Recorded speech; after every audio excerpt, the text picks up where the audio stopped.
Hey everybody, this is Brian from thetruthaboutwatches.com, and I am here with you today with a review of the Invicta Pro Diver Lume Dial number 6030.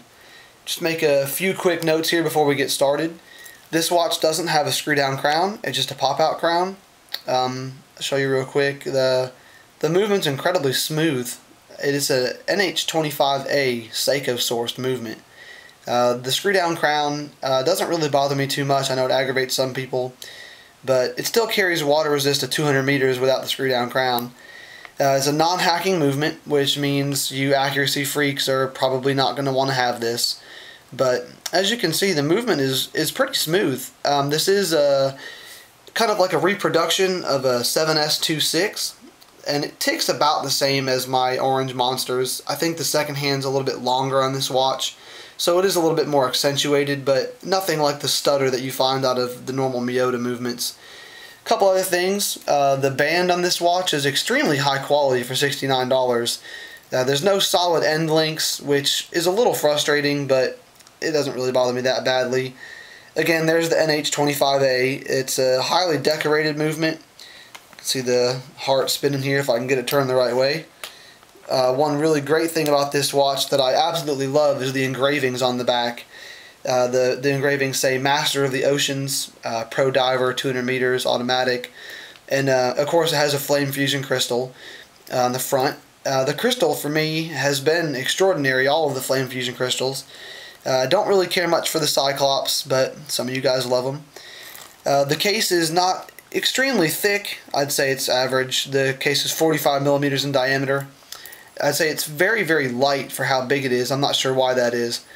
One thing about the clasp here that kind of gets on my nerves about Invicta after I've owned a couple Orients, once you click the clasp in, on my Orient watches, in this pin right here, there's usually a spring bar.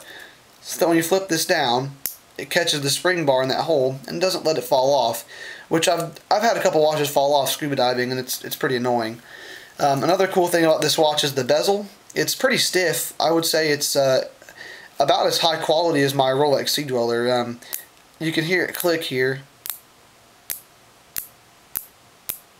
It's pretty stiff. It takes some effort to turn it. It's about 120 clicks. I would say that this particular bezel is of a much higher quality than most of my other Invicta watches. Also, the tick marks on the bezel line up really good with the tick marks on the dial. I get really annoyed with watches that don't line up. It just is a very large pet peeve of mine. Again, it is running the sourced Seiko movement. The second hand for this has been almost perfect for me. It keeps about, I'd say 20 seconds every couple of weeks, which is perfectly acceptable by my standards. I'll show you the clasp real quick. It is a signed Invicta clasp. They love putting their name on everything. And now we'll get into probably the coolest part about this watch, which is its namesake, the Lume Dial. So I'm going to light it up here. I'm going to give it about 10 seconds under the LED. This is a 3-watt LED. It's the same light that I use to do all my reviews with. I give them about 10 to 15 seconds only because I do a lot of scuba diving, and that's about how long I charge them for underwater. So I'm going to kill the light here real quick, and we'll take a look at the dial.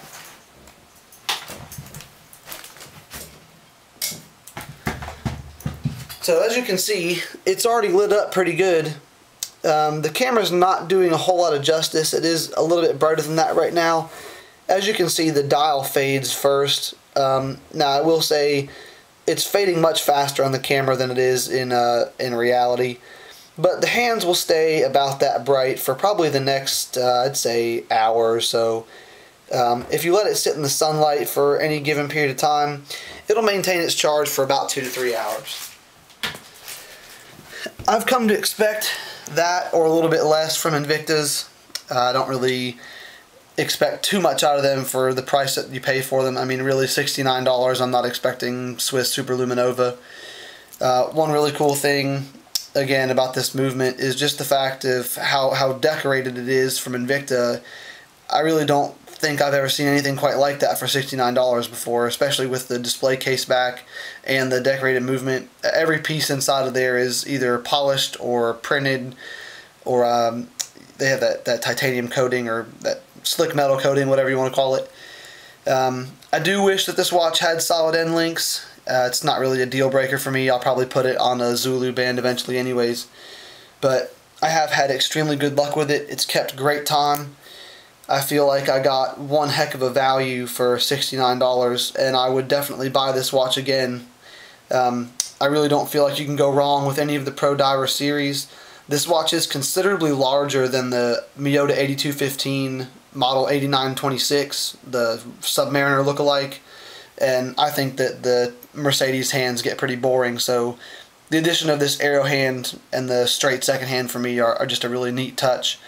After buying this watch, I will probably go out and hunt down another Pro Diver of the 45mm variety. I wish I could find one with no Cyclops. I really don't care for them, but again, it's not a deal breaker for me. I would say if you can find one of these for under $100, you really can't go wrong. It's been a perfect watch, and I feel like I got just an amazing deal. It came in the typical yellow Invicta box with a warranty card. Invicta Shark gives you a 5-year extension on the warranty, which is also a really cool thing. You know, a 6-year warranty on an automatic watch that costs less than $100 is pretty stellar as far as I'm concerned. The dial markings are pretty cool. Again, the illumination on the dial is kind of spotty after an hour or so, but the hands stay bright. I guess that's all that really matters. I guess that's about it. This watch, like I said, has been a great performer and just an absolute bargain for $69, and I would buy it again. So I will see you guys next time, and that's it for today.